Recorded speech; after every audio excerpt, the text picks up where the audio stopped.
Welcome to the Banker Lamp. Please enjoy the video.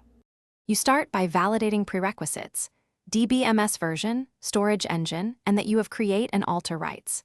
Next, sketch core entities and choose primary keys. Make sure foreign keys map relationships clearly. Once done, load representative sample rows to reveal shape and null patterns.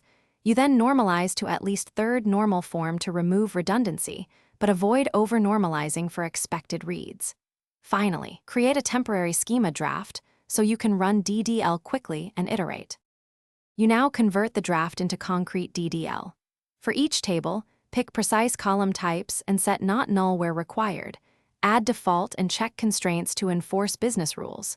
Then declare primary and foreign keys and add unique indexes for natural keys. Once done, create supporting indexes for planned queries and consider partitioning or fill factor tweaks for large tables. Make sure to run the DDL in a development copy and execute explain on key queries to validate your index choices. You finish by deploying schema to staging and running a full data migration. Validate row counts, referential integrity, and run typical reports. Once satisfied, add migration scripts with clear rollback steps and schedule the production deployment window. If performance lags, add or adjust indexes and consider denormalization for hot reads. Troubleshooting tip: when things go wrong, check for foreign key violations, silent type conversions, or missing indexes. Fix the root DDL and rerun migration on a copy.